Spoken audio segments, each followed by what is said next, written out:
Jonas capítulo 3, versículo de número 3. Eu uso a versão NVI da Bíblia. Talvez seja um pouquinho diferente. Eu quero me ater à versão que eu trouxe. Mas você não precisa ficar preocupado, tá? Deus vai falar conosco. Vai fazer sentido. Eu quero ler só a primeira expressão, como aparece na minha versão aqui. Jonas 3 e 3. Diz assim: Jonas obedeceu a palavra do Senhor. Você pode repetir comigo? Eu vou falar e você repete após mim. Vamos lá. Jonas obedeceu a palavra do Senhor. Pode se sentar, irmãos. Muito obrigado por essa honra, por essa cordialidade. Queridos, o versículo 3 do capítulo 3 do livro de Jonas, essa expressão que nós lemos e repetimos, é uma expressão aparentemente óbvia, tendo em vista o fato de que o personagem desse texto, ou o indivíduo citado aqui, é nada mais nada menos que um profeta de Deus. E é o que se espera de um profeta, que ele obedeça a palavra de Deus. É uma coisa aparentemente óbvia, e nós podemos ter essa conclusão se nós isolarmos o texto e lermos só o versículo 3, ainda mais dentro da versão que eu carrego. E parece esse texto ser um texto desnecessário. Ora, mas é claro que o profeta de Deus vai obedecer a palavra de Deus. Qual é a necessidade da Bíblia fazer questão de me informar que o profeta obedeceu? O fato de o texto fazer questão de tal se dá porque, por incrível que pareça, esse profeta que aparece aqui obedecendo, não vinha obedecendo antes. O texto aqui quer mostrar, na verdade, que Jonas mudou sua conduta, seu comportamento, sua postura. O texto faz questão de dizer que o profeta de Deus obedeceu a palavra de Deus, porque este é um comportamento novo. É um comportamento que contradiz o comportamento anterior. E o que o texto está dizendo é que Jonas agora voltou para os trilhos. O texto está dizendo que, enfim, Jonas caiu na real. O texto está dizendo que Jonas, enfim, tornou-se um profeta funcional. Eu tenho o costume de forma pedagógica, impulsionar a igreja, incentivar os irmãos a repetir algumas expressões para que fique gravado na mente. Então, por favor, fala para quem está perto de você, dá uma cutucada no irmão, bem discretamente. Daqui a pouco a gente ganha intensidade, aí você sacode ele, mas bem discretamente, fala para ele: o profeta só funciona assim. Então Jonas está voltando a ser um profeta funcional. Jonas era um profeta nominal, mas quando no capítulo 3, versículo 3 ele obedece, ele se torna um profeta funcional.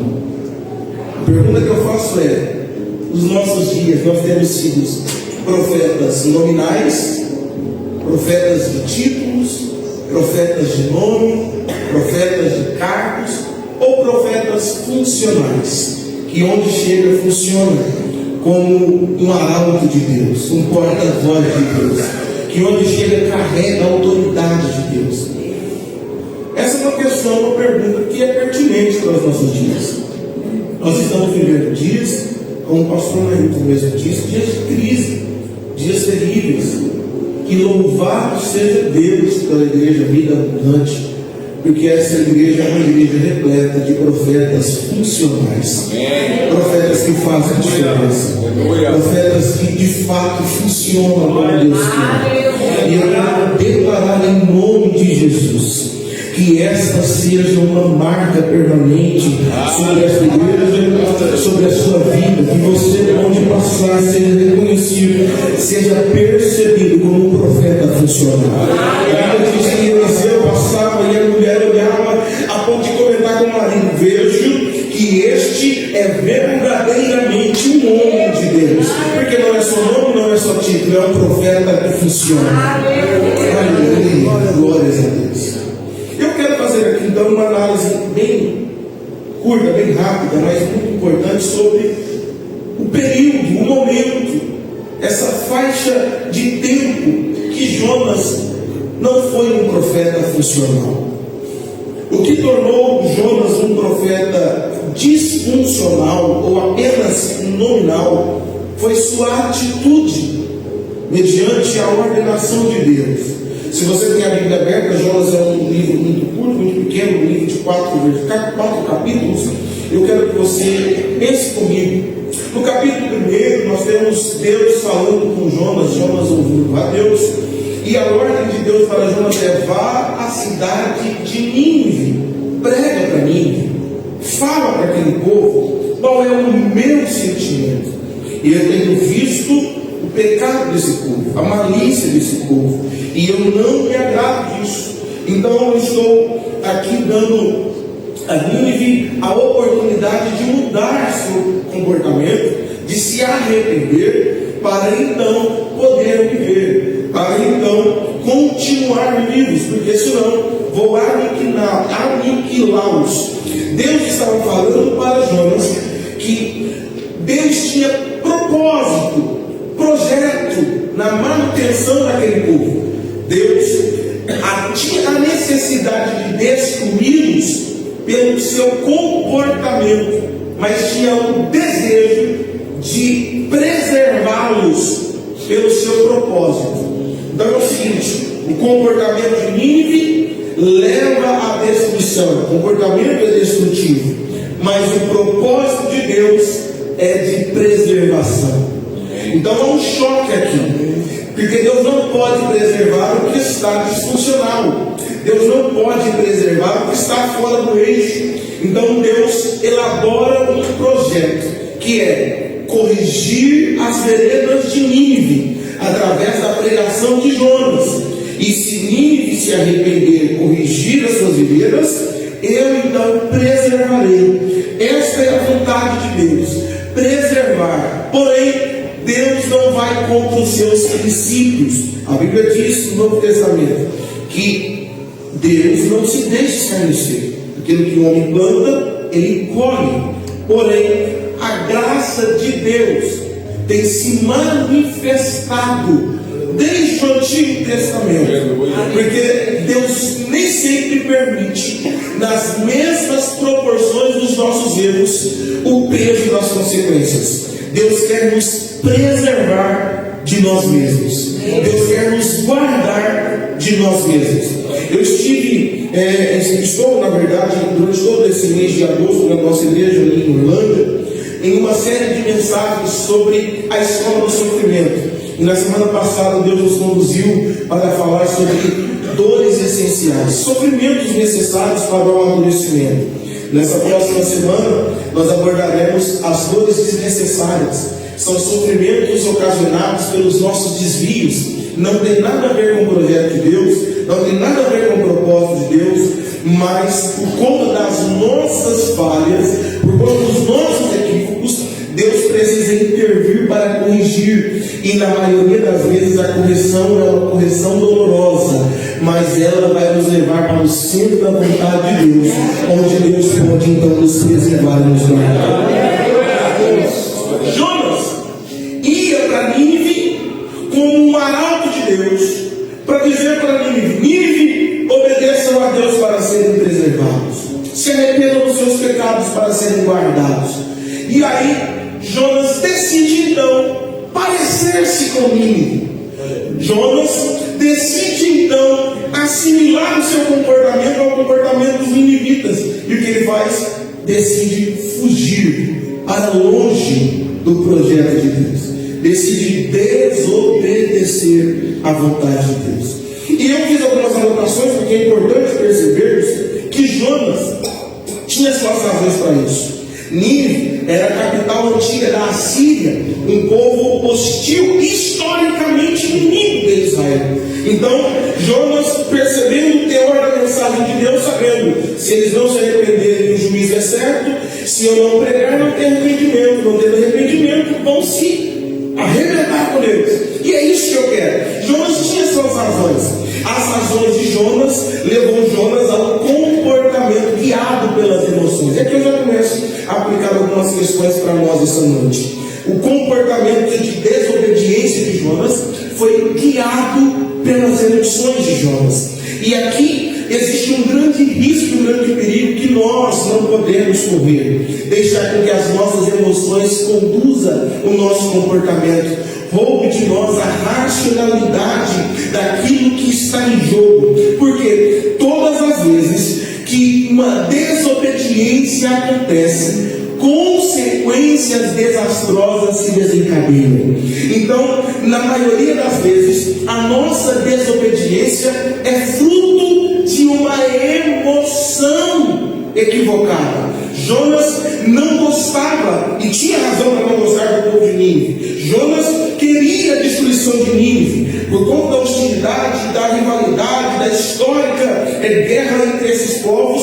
E, segundo alguns estudiosos, muito provavelmente a família de Jonas, pessoas próximas a Jonas, haviam sido vítimas fatais dessa acirrada disputa entre a Síria e o povo de Israel. Porém, Deus tinha um propósito, e o propósito de Deus confrontava as emoções de Jonas. Jonas tinha que decidir obedecer a Deus racionalmente ou desobedecer emocionalmente, e ele decidiu pelas suas emoções. Guarda o que eu vou dizer aqui, porque um dia esse conselho foi muito útil para mim. A Bíblia diz que enganoso é o coração do homem. Diz mais. Porque nós tomamos decisões e ficamos tranquilos dizendo, eu estou em paz em meu coração. Cuidado, porque a paz do seu coração é justamente aquilo que vai trazer conflito, guerra, confronto e dificuldade para você e para outras pessoas ao seu redor. A Bíblia diz, de todas as coisas que se deve guardar, guarda o seu coração. Por quê? Porque dele procedem as decisões da vida. Não decida pelas emoções, porque as emoções são tempestades passageiras. As emoções são turbilhões, são vendavais, são confusões internas, mas muito passageiras. E quando passa o calor do momento, quando passa a euforia da emoção, nós caímos em nós mesmos como filho pródigo e dizemos, não devia ter agido assim, não devia ter feito isso, não devia ter decidido por este caminho. Mas as minhas emoções no momento me gritou e eu vi a placa dizendo à direita. Eu fui guiado pelas emoções e agora percebi que não era melhor a ser feito. Jonas foi guiado pelas suas emoções. E olha só, o profeta de Deus, que sabe que Deus punha a desobediência e ia levar essa mensagem, aí ele decidiu, pelas emoções, desobedecer. Olha que interessante, porque Jonas sabia o que fazer e sabia a consequência de não fazer. Não parece assim? Deixa eu falar uma palavra bonita, eu queria falar bonito para o pastor Marinho. Não parece assim um pouco de tolice? Se fosse você analisando o caso de Jonas, eu vou falar, eu não consigo ser tão elegante, eu preciso falar como eu falaria dentro da minha casa com os meus irmãos. A minha esposa é filha única, e quando ela conheceu, a gente se reuniu com a família, para ela conhecer os meus irmãos, ela ficou assustada. Porque os meus irmãos não é muito educados, sabe? Aí é um tal de burro para lá, jumento para cá, e a minha mãe também já entra junto. Então eu sou, o que eu sou? Sou uma mula? O dia que eu sentei com meu irmão, a gente estava falando um pouco sobre Jonas, falando um pouco de Bíblia, ele falou, Jonas é burro, né, cara? Aí eu não falo de Jonas, não. Jonas em nós. Tem um pouquinho de Jonas em você. E sabe o que tem que fazer. Mas de repente, por conta de alguma emoção, por conta de alguma questão que na sua consciência te dá razão, você diz, não vou fazer. Feridas, questões não resolvidas, a gente sabe o que tem que fazer. Só que na maioria das vezes a gente não faz. Jonas tinha uma missão, mas por conta de emoções não tratadas, ele decidiu não cumprir essa missão. E os desdobramentos disso acontecem em todo o seu livro. Observe pelo menos algumas coisas que eu fiz de notar. Jonas compra uma passagem para ir no lugar oposto. Do porto de Jope até Nínive, aproximadamente 3.000 a 4.000 quilômetros. Jonas vai percorrer praticamente a mesma distância, mas em sentido contrário. Nínive fica ao oriente, Jonas decide correr para o ocidente. Jonas deixa bem claro que o propósito dele não era fugir de Nínive. O propósito dele era fugir de Deus. Jonas corre para Tarsis. E onde é Tarsis? Tarsis é o porto na Espanha, ao ocidente. Segundo alguns estudiosos, um dos últimos, ou talvez o último porto conhecido, seguro, com estrutura para receber embarcações. Segundo a perspectiva das navegações do mundo antigo, era o fim do mundo conhecido. Jonas decidiu fugir de Deus para o fim do mundo. Eu não obedeço, mas eu também não posso ficar aqui em desobediência. Eu preciso me esconder. Meu Deus. E sabe o que acontece aqui? Falando de viagem, de navegações, eu estou falando de uma viagem muito cara. Eu estou preparando para uma viagem de carro. Nós vamos andar praticamente 1.000 e poucos quilômetros. Já tem um custo um pouco elevado, não um valor comum. Mas imagine você no tempo de Jonas fazer uma viagem de 3.000 a 4.000 quilômetros de barco.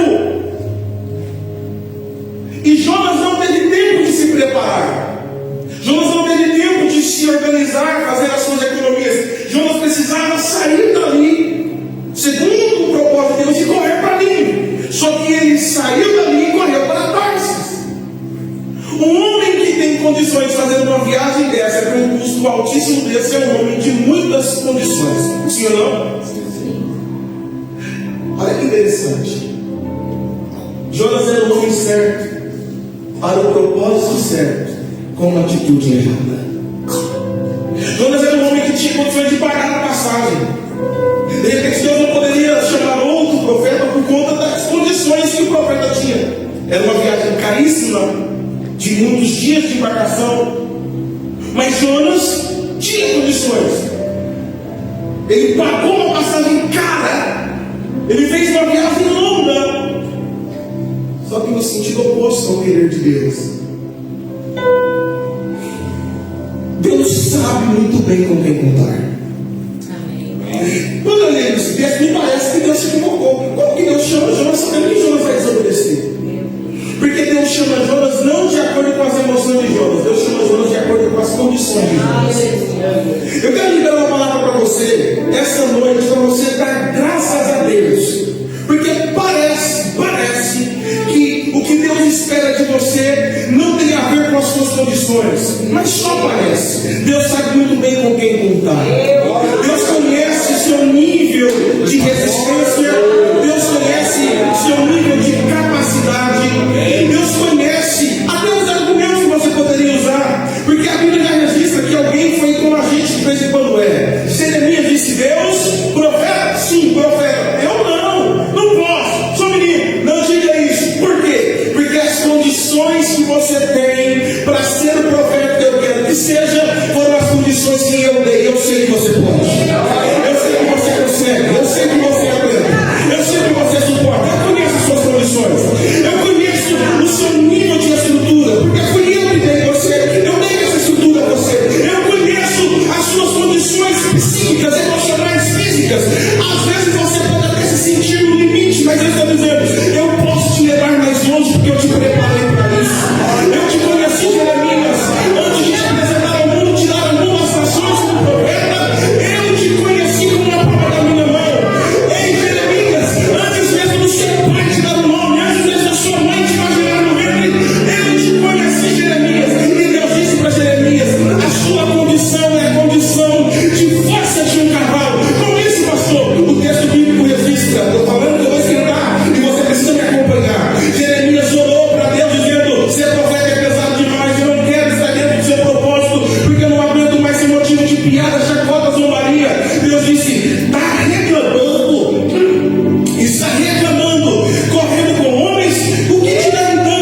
pediu para se andar contigo, Pedro, e o pai não deixou. Só que o mesmo pai que guardou Pedro, liberou Satanás para perturbar Jó, sacudiu Jó, mexeu com Jó. Pastor, o que isso significa? Significa que nem todo mundo tem a mesma estrutura, e Deus sabe como tratar cada um.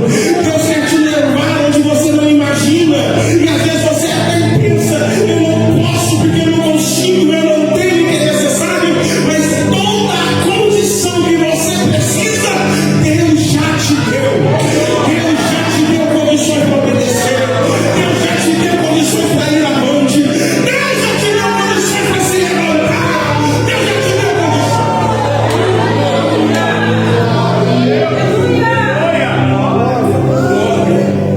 Então, segundo a perspectiva de Deus, Jonas pode ir. Segundo a perspectiva das emoções de Jonas, não pode ir. Segundo o querer de Deus, Jonas deve ir. Segundo o querer das suas emoções, Jonas não deve ir. Jonas corre tendo condições. Ele foge tendo plenas condições.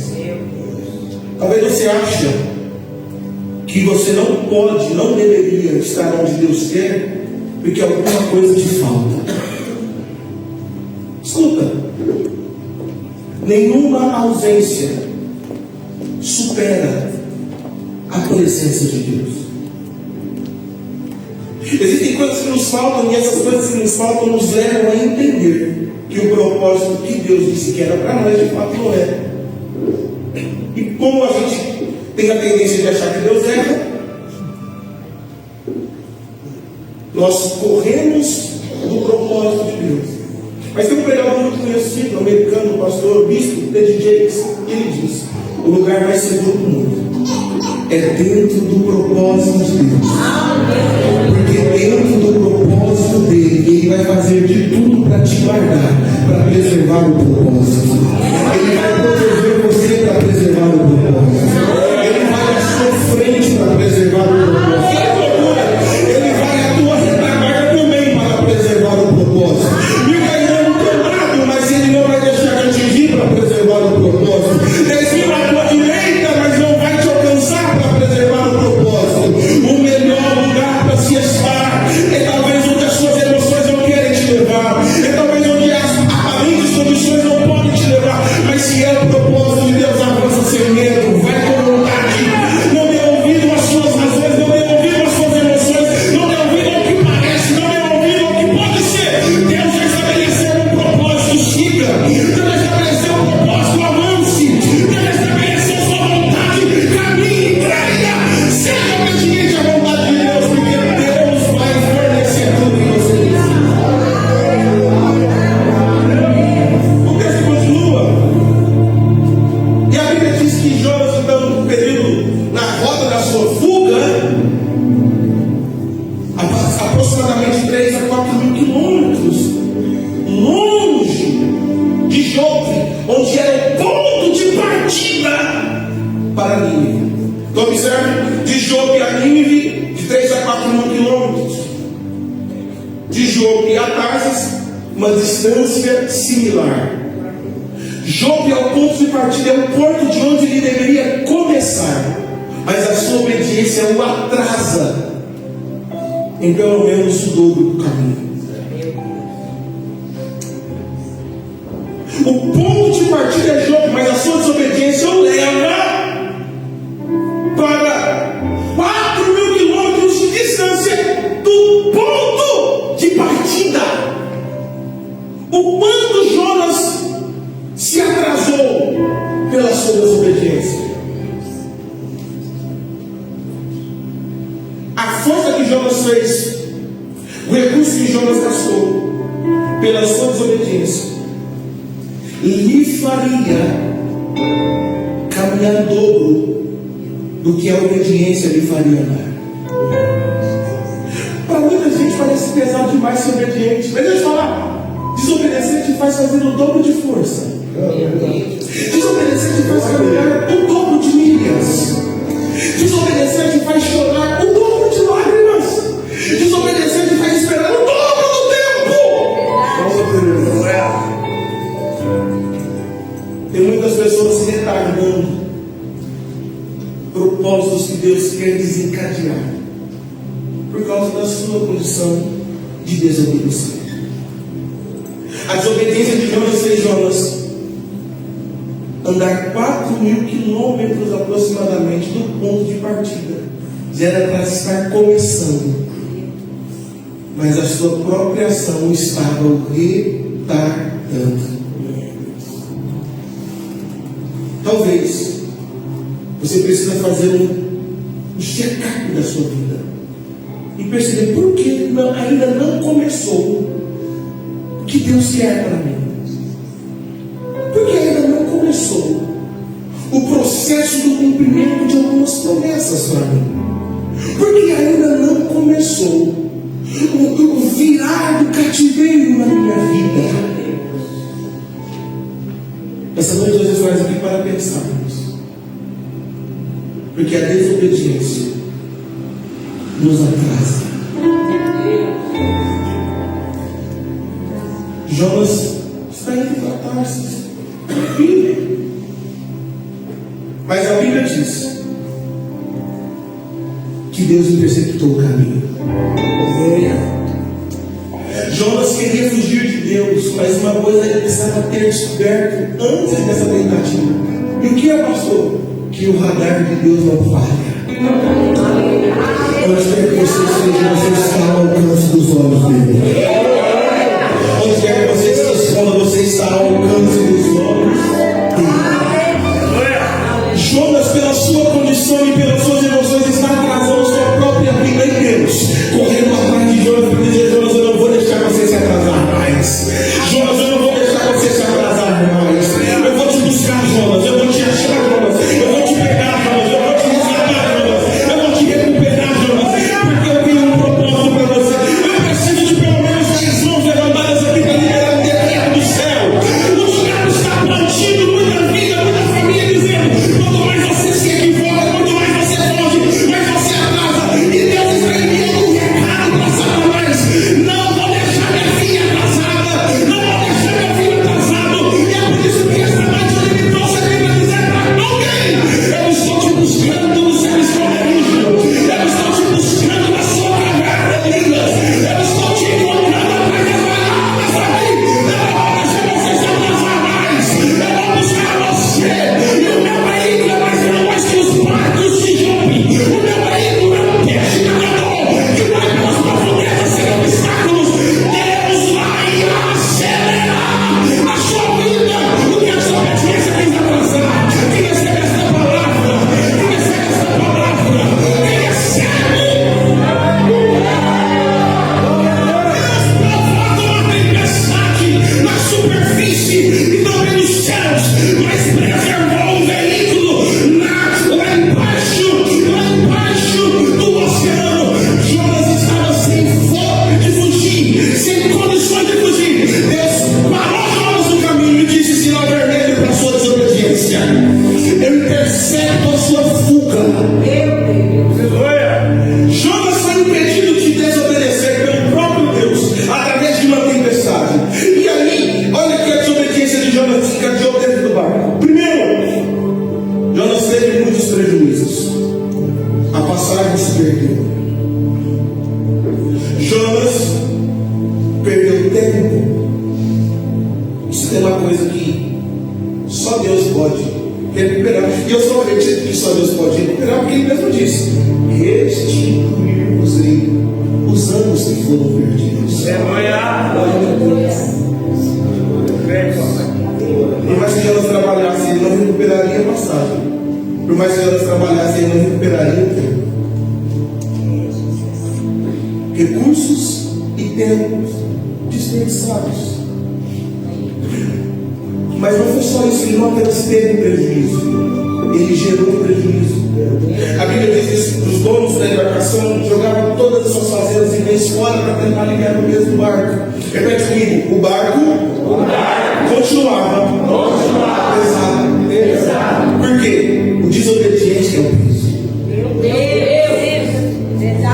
A vida não é pesada, a desobediência que é o peso. Ser crente não é pesado, desobedecer que é pesado. Servir a Deus, honrar o seu pastor, servir essa casa não é pesado. Pesado é viver em desobediência. Isso é pesado. Eles jogaram tudo fora e o barco continuou pesado. Porque a desobediência pesa. A desobediência pesa. Eles perderam muitas coisas porque eles estavam acompanhados de um desobediente. Porque o desobediente não apenas tem prejuízo a si mesmo, mas ele gera prejuízo a quem está perto. Eu percebo que tem gente que a gente anda junto e parece que é sempre pesado o clima, a conversa. É sempre não tem uma coisa boa para contar. Pode observar que está quebrando algum princípio, está desobedecendo alguma coisa. É desobediente a pai, desobediente a mãe, desobediente a pastor, desobediente a líder, desobediente ao padrão. É desobediente, quer fazer suas próprias regras. A gente chega perto e parece que o clima pesa.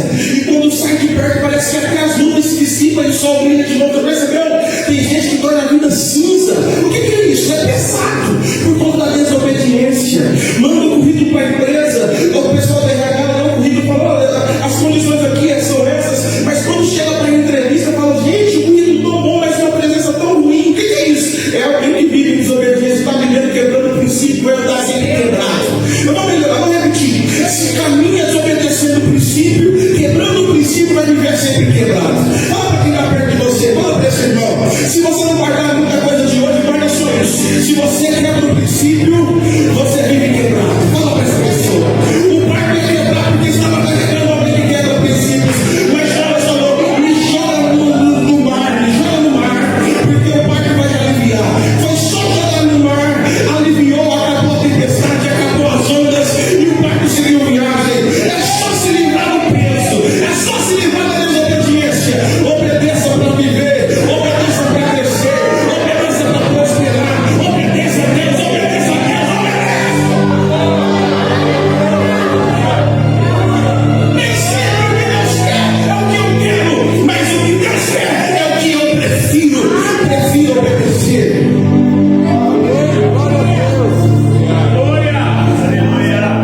Olha que engraçado, irmão, que diferente. Enquanto Jonas está no caminho da desobediência, ele leva dor, perdas, destruição, tempestade. Mas quando ele entra pelo caminho da obediência, a partir do capítulo 3, ele leva mensagem de Deus, restauração, provisão, transformação, salvação. Onde você passar, eu sinto a presença de Deus aqui para liberar essa palavra. Você não vai levar a destruição, você vai levar a restauração de Deus. Por onde você passar, você não vai levar dores, você vai levar curas. Por onde você passar, você não vai levar prejuízo, você vai levar bênçãos. Por onde você passar, você vai ser como Abraão. Tu serás uma bênção. Você vai entrar e vai sair e tudo vai dar certo. Deus será contigo em todas as coisas. Onde a planta dos seus pés pisarem. Eu estou sentindo que já não é mais uma vez, mas é Deus falando na boca do instrumento. Essa é a palavra de Deus para você. A obediência gera riqueza, a obediência gera abundância, a obediência gera paz, a obediência gera transformação, a obediência gera salvação. Enquanto Jonas caminhou na desobediência, gerou tempestade. Mas no Novo Testamento, Jesus desce do monte na madrugada, na quarta vigília da noite, e ele vem andando sobre as águas, em obediência ao propósito de Deus, porque Deus afirma isso, e tudo foi obediente. O Jonas da desobediência trouxe tempestade, mas o Jesus da obediência acalmou a tempestade.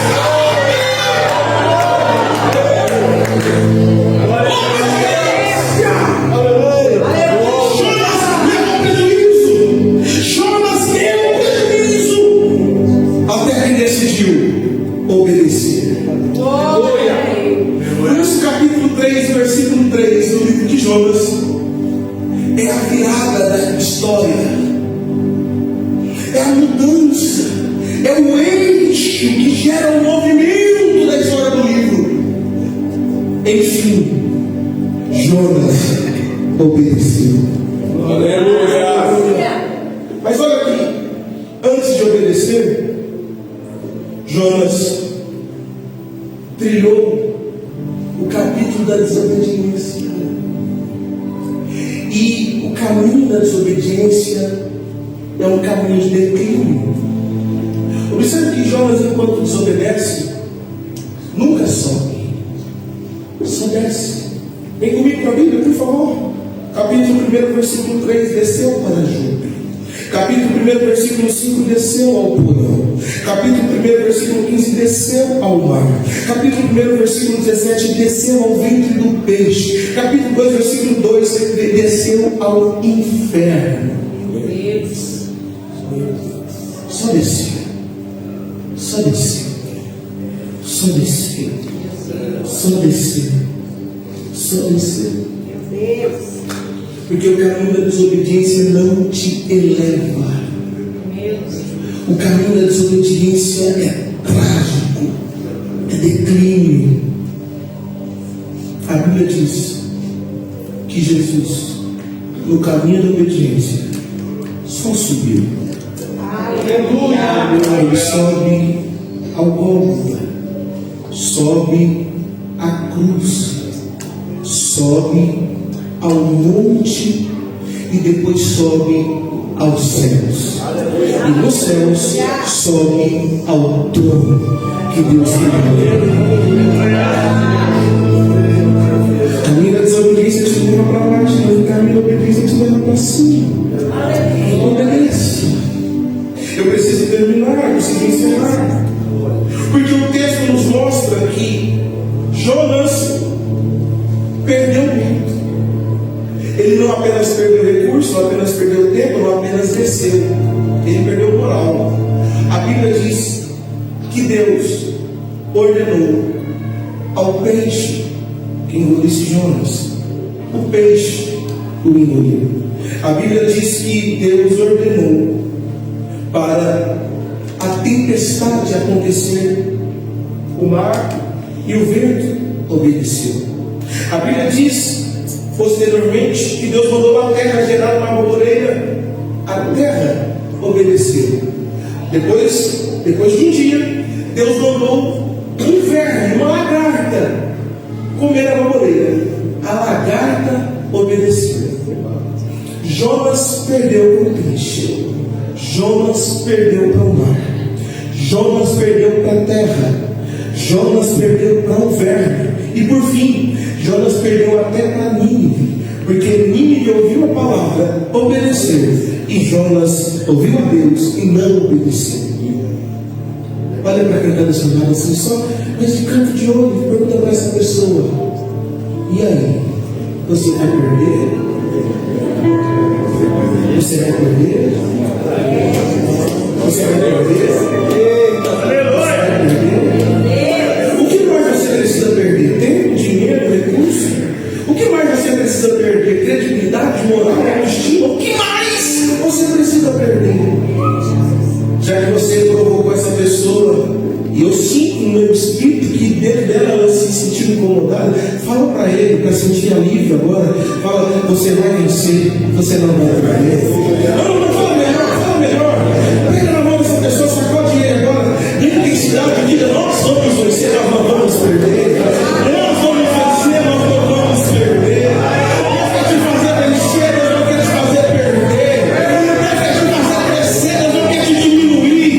Deus quer te fazer avançar, Deus não quer te fazer retroceder. A obediência é caminho de vitória. A obediência é caminho de triunfo. Eu vou me levar porque a mão está levantada. Diz a Bíblia que Deus falou para Moisés no meio do questionamento: como obedecer se atrás vem Faraó e à frente vem o mar? Deus disse: manda o povo que marche, porque enquanto eles obedecem, o sobrenatural acontece. O sobrenatural de Deus acontece na obediência. O sobrenatural de Deus é o ponto de chegada de um caminho de obediência. A Bíblia diz que Jesus parou no sepulcro, mas por conta da obediência, a pedra foi removida e Deus disse: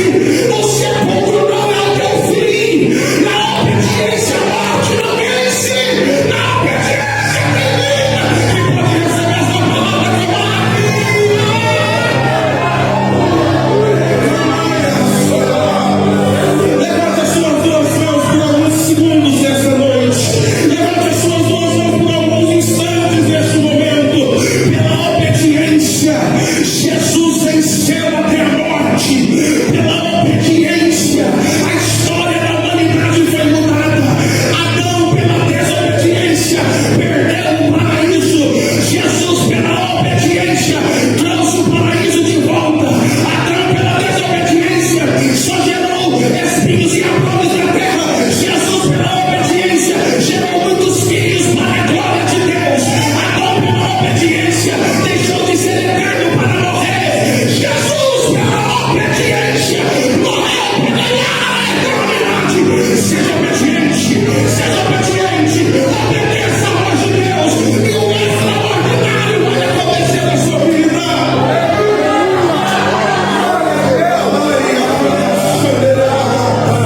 No caminho da desobediência, todo ponto de chegada é tragédia, mas no caminho da obediência, todo ponto de chegada são maravilhas da parte de Deus. Glória a Deus. Glória. Aleluia. Glória, Aleluia. glória, glória, aleluia. Alguém vai olhar e dizer: como é que essa vida é tão diferente do que costumava ser? Você vai dizer: é o ponto de chegada de uma vida de obediência. É o ponto de chegada de uma vida de obediência. Olha a Bíblia. Começou obedecendo, saindo do Egito, o mar abriu. E caminharam obedecendo, a nuvem acompanhou. Anoiteceu obedecendo, coluna de fogo à noite. Foi dormir obedecendo, café da manhã na porta de dia. Continuou obedecendo, Jordão aberto na outra ocasião. Continuou obedecendo, o mar caindo de Jericó.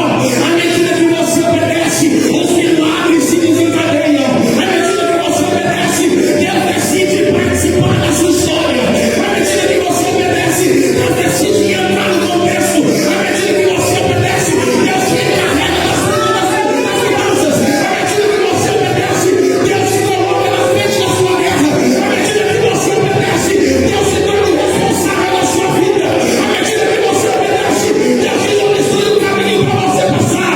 À medida que você obedece, Deus vai chover comida do céu para você comer. À medida que você obedece, a pedra jorra água para você beber. À medida que você obedece, Deus faz a manutenção na sua vida.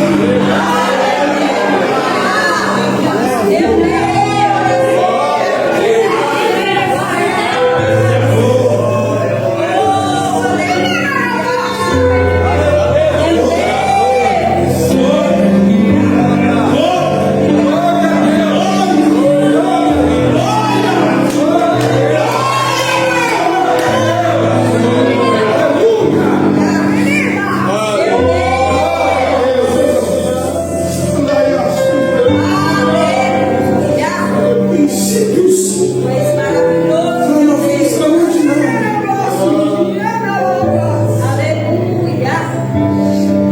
texto de Jonas, capítulo 4, versículo 11. Não precisa abrir para ler.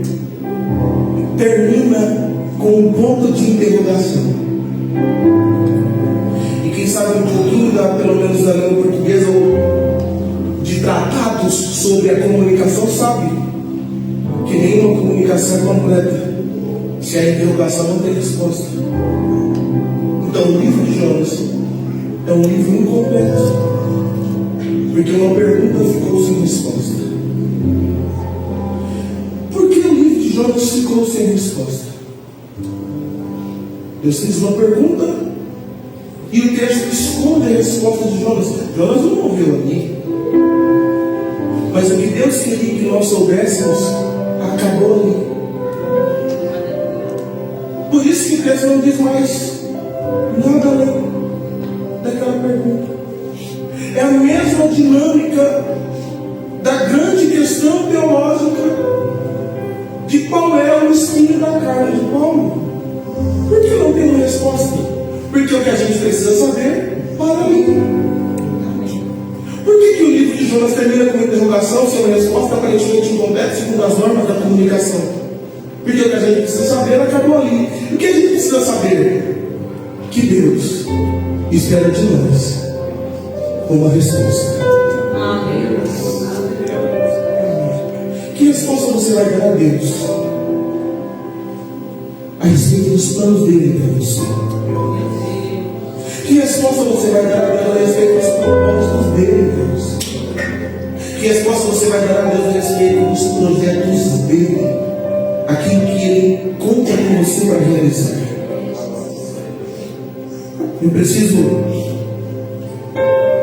pedir a permissão do pastor Neto. Pastor, você me permite pedir a igreja se colocar de pé? Por favor, se coloca de pé. Glória a Deus.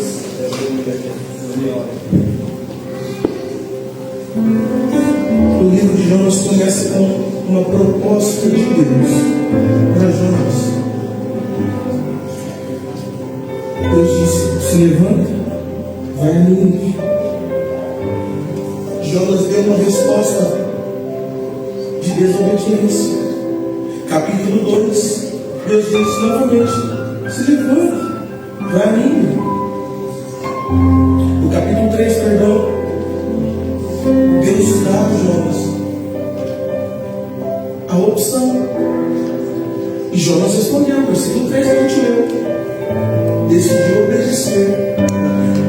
Lá no capítulo 4, Deus faz uma provocação.